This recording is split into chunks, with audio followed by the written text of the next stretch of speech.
Good morning, all of you. Good morning मेरी ma'am. Voice आ रही है कि नहीं? Good morning ma'am. मैंने आप लोगों को कुछ पढ़ने के लिए कहा था फ्राइडे की क्लास में, पढ़ा?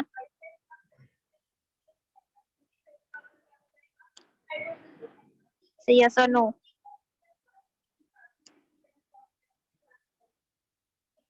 पढ़ा है या नहीं पढ़ा है, जल्दी बताइए।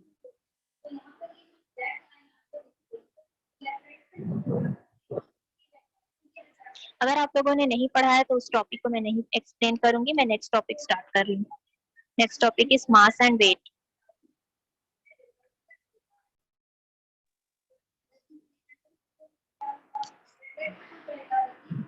अच्छा, ये बताइए इनर्शिया क्या होता है?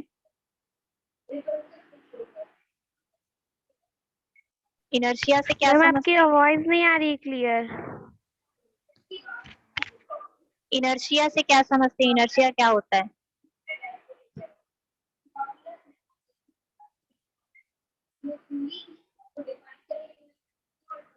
जैसा कि आप लोगों को पता ही है कि जो इनर्शिया होता है वो ऑब्जेक्ट के मास पे डिपेंड करता है। The total quantity of material in an object is known as its mass. Mass किसको कहते हैं? किसी ऑब्जेक्ट में जो मटेरियल होते हैं उसका जो टोटल क्वांटिटी होता है उसको मास कहा जाता है। If the total measure of the quantity of the object remains unchanged, then the mass of that object remains constant at all position. यदि ऑब्जेक्ट का जो क्वांटिटी होता है वो किसी भी कंडीशन में चेंज नहीं होता है तो फिर ऑब्जेक्ट का जो मास होगा वो भी चेंज नहीं होगा, वो भी कांस्टेंट होगा। Mostly we measure an object on the basis of its mass. ज्यादातर हम जो ऑब्जेक्ट को जो मेजर करते हैं वो उसके मास के बेस पर करते हैं। For example 2 kg of rice, 1 kg of pulses, 3 kg of sugar. If we take 2 kg mass of rice to the moon, we will find that the mass of rice will remain 2 kg on the moon as well. देखिए, मान लीजिए हमने कहा कि object का जो quantity होता है अगर वो चेंज नहीं होता है तो उसका जो मास होगा वो भी कांस्टेंट रहता है। ठीक है, जैसे कि आप 2 kg मास के राइस को मून पे लेकर जाते हैं तब भी उसका जो मास होगा मून पे वो भी 2 kg ही होगा। ठीक है, क्योंकि यहाँ पर क्वांटिटी चेंज नहीं हो रही है। ठीक, तो मास का जो ऐसा यूनिट होता है वो है किलोग्राम। क्या है मास का ऐसा यूनिट? किलोग्राम। मैम हाँ, मैम इनिशियल मतलब क्या बताया आप? इनिशियल मतलब शुरुआत, स्टार्टिंग का। Yes ma'am. और मैंने क्वेश्चन किया है इनर्शिया का। ठीक है, इनर्शिया का आंसर आप लोग देंगे। इनर्शिया क्या होता है? मास समझ में आता? मास क्या हुआ बताइए, मास से क्या समझते हैं? अभी मैंने बताया ना।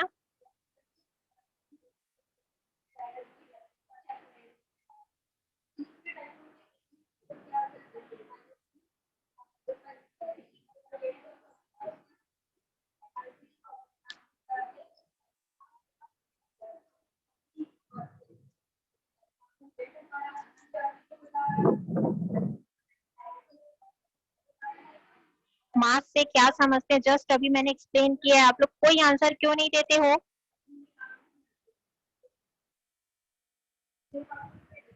मैम मैं भी अब सारी टोटल। चीजें एक बार एक्सप्लेन करूंगी, सिर्फ एक बार एक्सप्लेन करूंगी, उसके बाद दोबारा एक्सप्लेन नहीं करूंगी। ठीक है, आगे हम देखते हैं। The force by which N object is attract towards the earth is called the weight of an object. देखिए, कोई ऑब्जेक्ट के द्वारा जो फोर्स लगाया जाता है, ठीक है, और अर्थ पे वो किसी चीज को अपनी तरफ अट्रैक्ट करता है, सॉरी, अर्थ की तरफ कोई चीज अट्रैक्ट होती है, ठीक है, तब हम उसे क्या कहते हैं? वेट ऑफ एन ऑब्जेक्ट कहते हैं। और जो वेट का ऐसा यूनिट होता है वो है न्यूटन। न्यूटन और किसका ऐसा यूनिट है?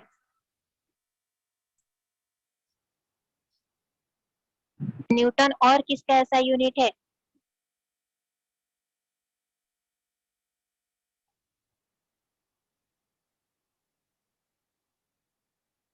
Give answer.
From the equation 6, we know that the earth exerts a force mg on an object of mass m kg.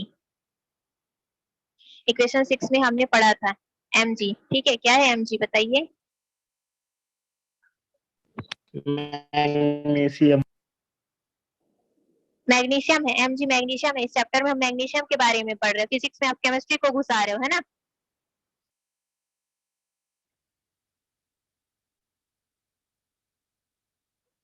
इस चैप्टर में हमने मैग्नीशियम के बारे में पढ़ा है। ग्रेविटेशन चैप्टर में हम मैग्नीशियम के बारे में पढ़ रहे हैं।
इक्वेशन 6 देखिए क्या है बताइए mg।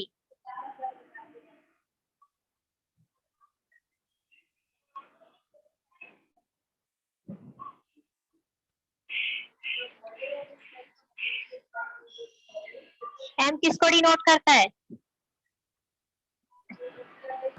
मैम मास को। m किसको?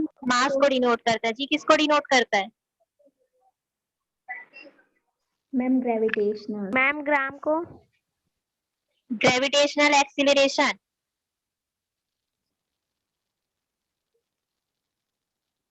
क्या मतलब आप लोगों को जितना भी मैंने पढ़ाया प्रीवियस, आप लोगों को कुछ भी याद नहीं है? आप लोगों को छोटे छोटे वैल्यू याद नहीं होते हैं? सिंबल्स याद नहीं है आप लोगों को?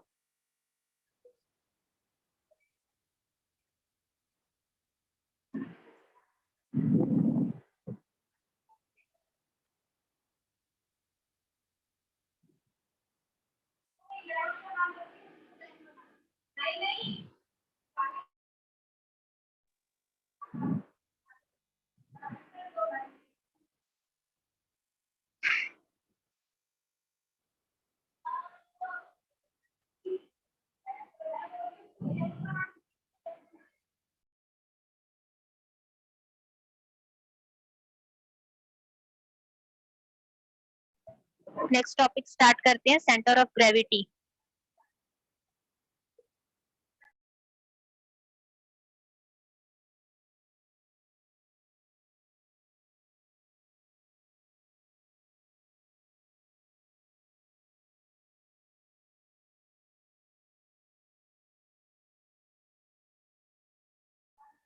रीड कीजिए centre of gravity.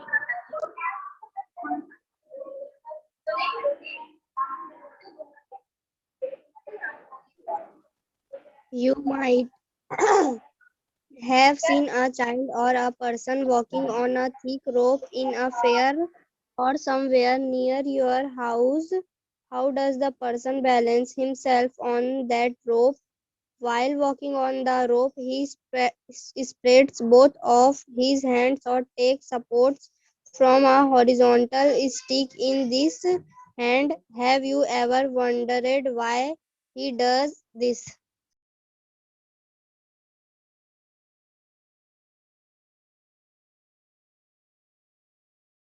Ma'am, completed.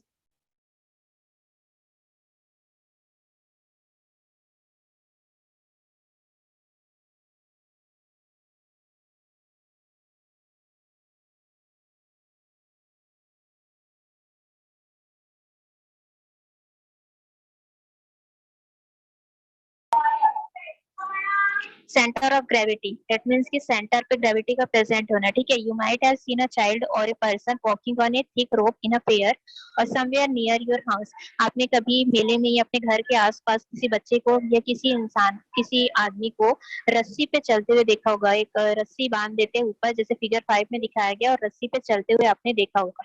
How does that person balance himself on that rope? वो जो पर्सन है वो अपने आप को उस रस्सी पे कैसे बैलेंस करता होगा? While walking on the rope, the spread both of his hand or take support from a horizontal stick in his hand. जब वो रस्सी पे चलता है तो वो अपने दोनों हाथों को फैला देता है और एक स्टिक पकड़े रहता है जिससे कि वो बैलेंस करता है, ठीक है। Have you ever wondered why he does this? क्या आप ऐसे सोच सकते हैं कि वो ऐसा कैसे कर सकता होगा? तो चलिए आगे हम देखते हैं, इसका आंसर आगे हमें मिलेगा। Can you get up from a chair without bending? क्या आप बिना मुड़े चेयर पे बैठ सकते हैं? Sit comfortably on a chair as shown in figure 6, जैसे फिगर 6 में दिखाया गया है। कंफर्टेबली आपको चेयर पे बैठना है। Now without bending your legs, अपने लेग्स को बिना बेंड के, क्या आप ऐसा कर पाएंगे? नहीं No, हो ma'am. पाएगा ना ऐसा। Yes, ठीक, ma'am. एक्टिविटी 6 में देखिए, try to balance a long bamboo stick on your palm. अपने हाथों पर एक लंबा बैम्बू स्टिक लेना है, बांस लेना है और उसे बैलेंस करने की कोशिश करनी है। क्या होगा? क्या ये पॉसिबल हो पाएगा? एक लंबा बैम्बू स्टिक को आप बैलेंस कर पाएंगे? Here we will introduce you to the concept of center of gravity. इन सब एग्जांपल के थ्रू आपको सेंटर ऑफ ग्रेविटी के बारे में समझाया जा रहा है। The average or balanced position of weight distribution is known as center of gravity. मतलब वेट का एवरेज या बैलेंस्ड पोजीशन का डिस्ट्रीब्यूशन ही क्या कहलाता है? सेंटर ऑफ ग्रेविटी कहलाता है। This point where the total weight of the object appears to be concentrated at is called as center of gravity. इस पोजीशन पे क्या होता है? बॉडी का, ऑब्जेक्ट का जो टोटल वेट होता है वो सेंटर पे कंसंट्रेट होता है, जिसे ही सेंटर ऑफ ग्रेविटी कहा जाता है। क्लियर है? मैम एक बार और समझा दीजिए। देखिए, सेंटर ऑफ ग्रेविटी में ऑब्जेक्ट का या किसी बॉडी का जो टोटल वेट होता है वो सेंटर पे कंसंट्रेट होता है। जैसे कि कोई इंसान जो है वो रोप पे चल रहा है, रस्सी पे चल रहा है, रस्सी बांध कर ऊपर चलते हैं ना, यस मैम। और वो अपने दोनों हाथों को फैलाकर स्टिक के थ्रू अपने आप को बैलेंस करने की कोशिश करता है, जिससे उसका जितना भी वेट होता है वो सेंटर पे कंसंट्रेट हो जाता है। Yes ma'am. ठीक है, चलिए एक्टिविटी 7 हम देखते हैं।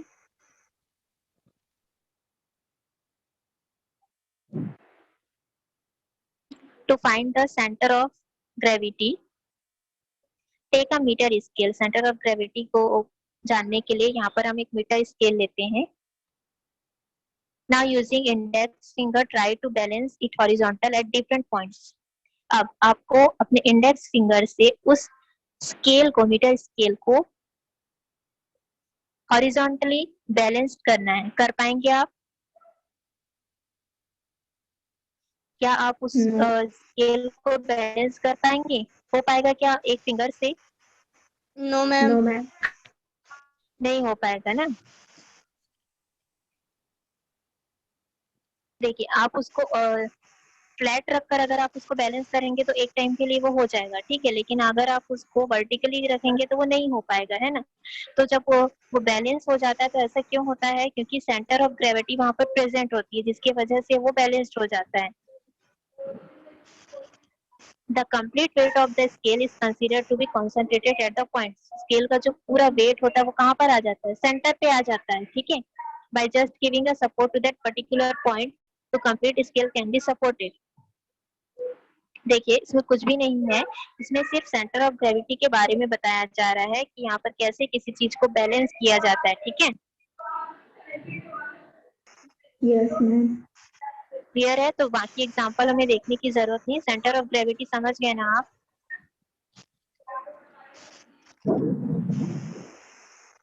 इसके बाद आगे हम देखते हैं स्टेबिलिटी। नेक्स्ट टॉपिक है स्टेबिलिटी का। स्टेबिलिटी से आप क्या समझते हैं ये बताइए पहले।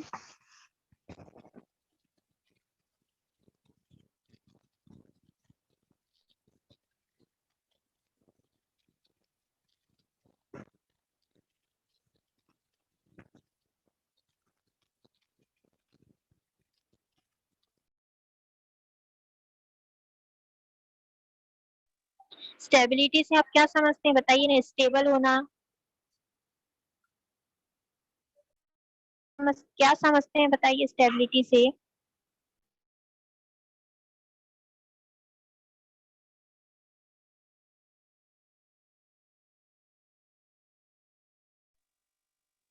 Ma'am state.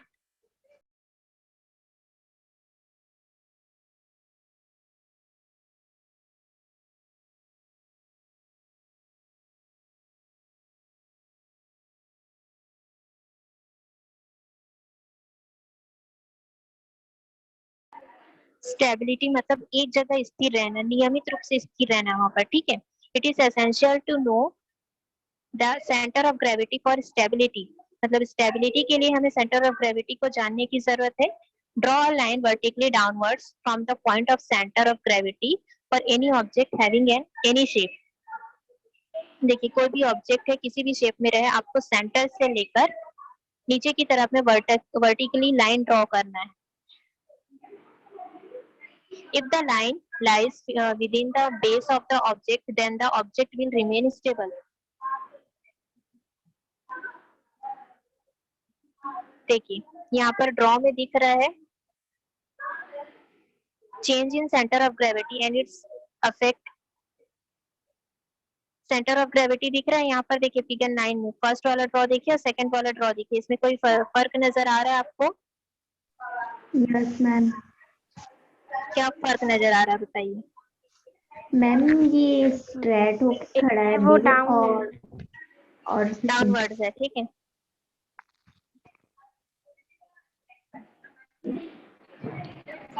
देखिए सेंटर से लेकर डाउनवर्ड तक क्या प्रेजेंट है, सेंटर ऑफ ग्रेविटी प्रेजेंट है। Yes ma'am. तो किसी भी चीज के स्टेबल होने के लिए भी सेंटर ऑफ ग्रेविटी जरूरी है, ठीक है। अगर कोई भी चीज स्टेबल है तो सिर्फ सेंटर ऑफ ग्रेविटी की वजह से ही स्टेबल होती है, एक जगह स्थिर होती है। क्लियर है सभी को? Yes ma'am. ये आपका चैप्टर कंप्लीट होता है। इसके बाद इसके एमसीक्यू मैं दे रही हूँ जिसे आप लोग सॉल्व करेंगे और चेक करवाएंगे, ठीक है। Yes ma'am. Yes ma'am.